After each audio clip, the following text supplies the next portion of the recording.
ધારી તાલુકાના દેવંગી આશ્રમ ખીચા મુકામે અનુસૂચિત જાતિ સમાજનું શૈક્ષણિક હેતુ માટે સંમેલન યોજવામાં આવ્યું। ધારી તાલુકાના દેવંગી આશ્રમ ખીચા મુકામે આજ તારીખ 29/4/2025ના રોજ અનુસૂચિત જાતિ સમાજનું શૈક્ષણિક હેતુ માટે સંમેલન જગ્યાના મહંત શ્રી માધવદાસ બાપુના અધ્યક્ષસ્થાને યોજવામાં આવેલ।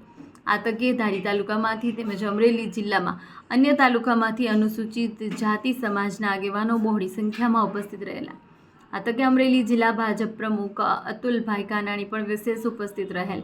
આ સંમેલનમાં દેવંગી આશ્રમ ખીચા મુકામે આગામી થોડા સમયમાં શૈક્ષણિક સંસ્થાનું નિર્માણ કરવાનું આયોજન કરવામાં આવેલ છે। આ કાર્યક્રમને સફળ બનાવવા નરેશભાઈ મકવાણા, જગદીશભાઈ પરમાર, કલ્પેશ ચાવડા વગેરે ખૂબ જહેમત ઉઠાવેલ અને કાર્યક્રમને સફળ બનાવેલ। સમગ્ર કાર્યક્રમનું સંચાલન મુકેશભાઈ રાઠોડ દ્વારા કરવામાં આવેલ હતું। કાર્યક્રમના અંતે પધારેલ તમામ મહેમાનોએ પ્રસાદનો લાભ લીધેલ હતો। અહેવાલમાં ન્યૂઝ સંજય વાળા, ધારી।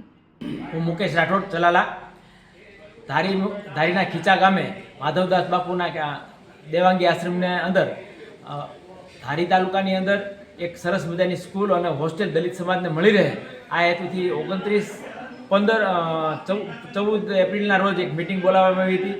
જે અનુસંધાને 29 તારીખે આજે મિટિંગ બોલાવી, જેના અંદર ખૂબ મોટી સંખ્યામાં ધારી તાલુકાના આગેવાનો અને અમરેલી જિલ્લાના આગેવાનો ઉપસ્થિત રહ્યા હતા અને અમરેલી, અમદાવાદ, રાજકોટ, ભાવનગર અને દિલ્હી પ્રાથમિક શિક્ષણથી લઈ અને યુપીએસસીના શિક્ષણ સુધીનું માર્ગદર્શન અને વ્યવસ્થા ઊભી થાય એવી માધવદાસ બાપુની ઈચ્છા છે અને એમના સંકલ્પને સાકાર કરવા માટે તમામ અમરેલી જિલ્લાનો દલિત સમાજ એકત્રિત થઈ અને બાપુને ખૂબ મોટી સંખ્યામાં હાજર રહી અને પ્રોત્સાહિત કરેલ છે।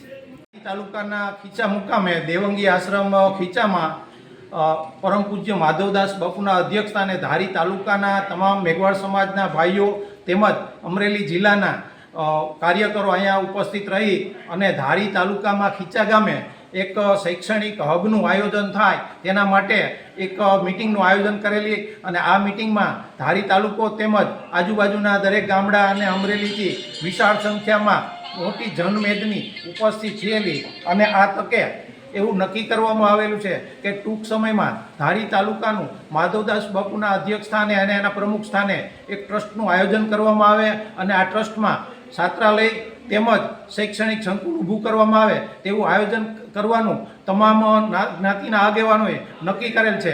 આ તકે ભારતીય જનતા પાર્ટીના જિલ્લા પ્રમુખ શ્રી અતુલભાઈ કાનાણી પણ ઉપસ્થિત રહેલ છે તેમજ આ કાર્યક્રમ પૂરો થતાં માધવદાસ બાપુના આશ્રમમાં તમામ આમંત્રિત મહેમાનોનું જમણવારનું પણ આયોજન કરી અને તમામે સાથે પ્રસાદ લઈ અને કાર્યક્રમને આખરી ઓપ આપવામાં આવેલ છે।